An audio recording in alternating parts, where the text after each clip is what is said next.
안녕하세요. 잭슨빌 세문하나님교회 김관용 목사입니다.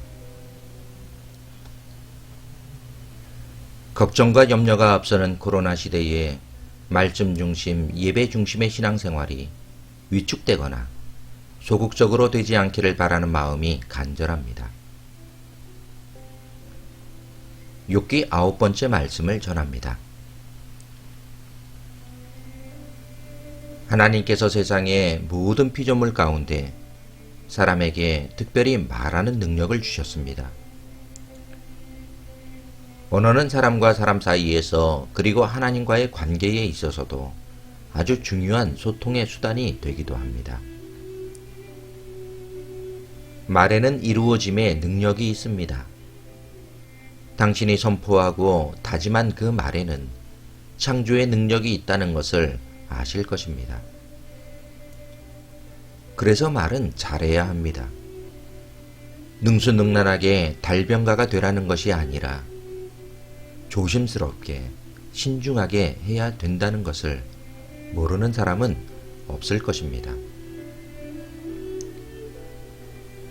저는 목회자로서 우리 그리스도인들이 부드럽고 마음을 따뜻하게 하는 말, 위로가 되어주는 말, 다시 말해 그리스도인으로서 매력적인 말솜씨가 있는 분들이 되면 좋겠다는 생각을 늘 하고 있습니다. 종종 사람들이 마음은 그렇지 않은데 제 말투가 좀 그렇지요 하는 분들이 계신데 보통은 괜찮습니다 라고 하지만 이왕이면 속으로 숨겨진 마음뿐만 아니라 겉으로 드러내는 말투 역시 부드럽고 매력적인 말솜씨를 지닌 분이 되면 더 좋겠습니다. 잠언 13장 2절은 이렇게 말씀합니다. 선한 말은 좋은 것을 넉넉하게 얻게 하지만 강포한 자의 말은 폭행을 유발시킨다고 말씀하셨고, 잠언 13장 3절엔 말을 조심하게 하는 사람은 안정된 생활을 하게 되지만 함부로 말하는 사람은 당황스러운 일을 겪게 될 것이라고 말씀하셨습니다. 요즘 수요일 모임에 공동체를 세우는 삶에 대한 공부를 하는데 말에 대한 내용이 굉장히 많습니다. 부드러운 말, 격려가 되는 말, 겸손한 말, 위로가 되는 말. 우리 그리스도인들의 언어 생활에 늘 염두에 두셔야 될 말들입니다. 그 가운데서도 기억되는 말이 있는데 괜찮아. 그럴 수도 있겠다. 이런 말은 의도적으로라도 습관처럼 아니 이 말이 당신의 인격이 되는 당신의 언어가 되면 좋겠다 라는 생각을 합니다. 오늘의 본문으로 돌아가 욥기 32장에서 엘리후라는 사람이 새롭게 등장을 합니다. 엘리후는 욥과 친구들이 그동안의 대화를 유심히 듣고 있던 사람이었습니다.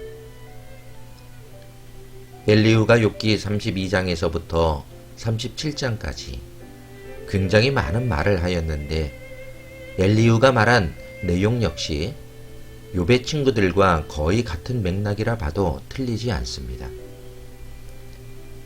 그런데 엘리후가 버럭 화를 내는 모습으로 등장을 했다는 것과 욥에 대해 상당한 오해를 하고 있는 것으로 보아 독자로서 그에 대한 생각이 시작부터 별로 유쾌하지 않습니다.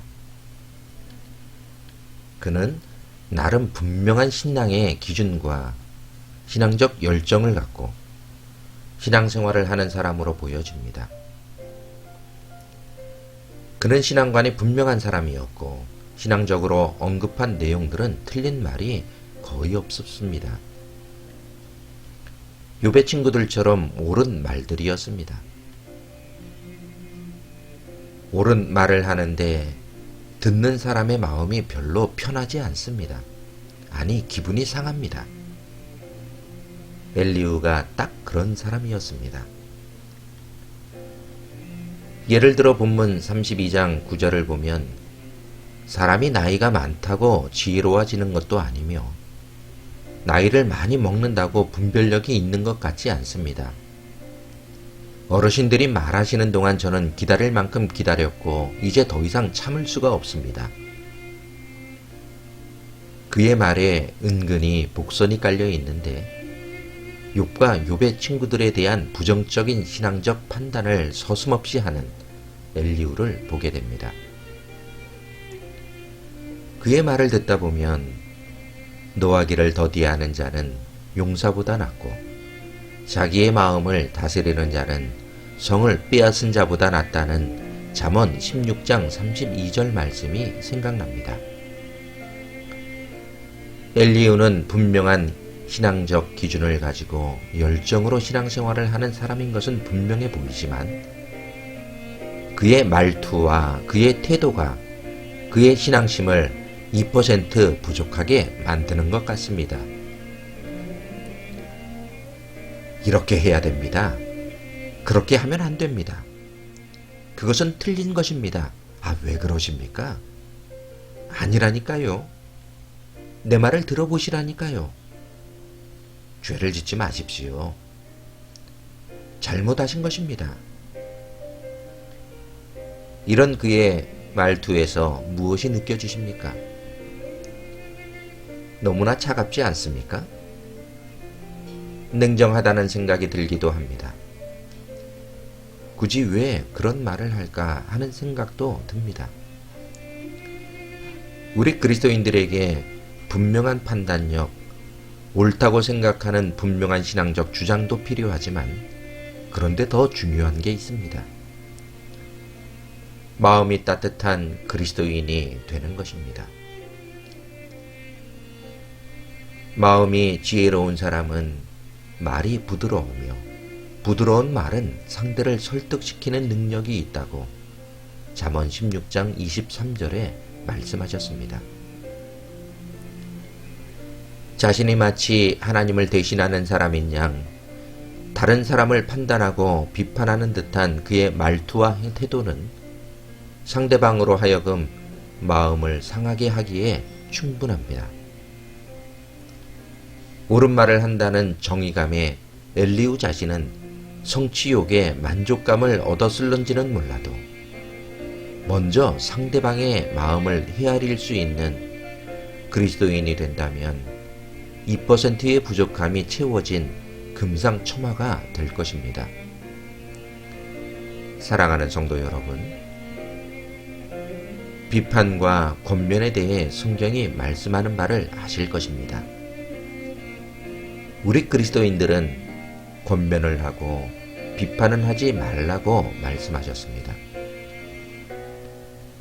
데살로니가전서 2장 11절 말씀에서 권면은 아버지가 자녀에게 하듯 하는 것이라고 말씀하셨고 반면에 내가 어찌하여 내 형제를 판단하느뇨 어찌하여 내 형제를 업신여기느뇨 아울러 섣불리 판단하지 말라고가 아니라 아예 판단하지 말라고 로마서 14장에서 말씀하셨습니다.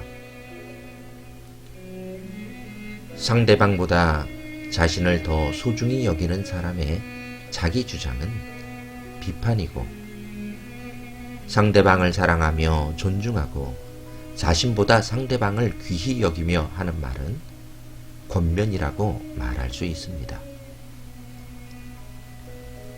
자기중심의 비판적 언동은 듣는 사람으로 하여금 불편함을 야기시키지만 상대방을 존중하고 사랑으로 나누는 부드러운 대화는 권면인데 이런 권면은 상대방을 설득시키는 능력이 있다고 하신 잠언 16장 23절의 말씀을 꼭 기억해 주시기 바랍니다. 새로운 한 주간 생활 속에서 당신은 많은 말을 하실 것입니다. 당신의 말이 상대방으로 하여금 마음을 즐겁게 기분 좋게 하는 부드러운 말이 되도록 신경 쓰신다면 당신은 그 어떤 사람에게 평생 기억되는 아름다운 그리스도인이 되실 것입니다.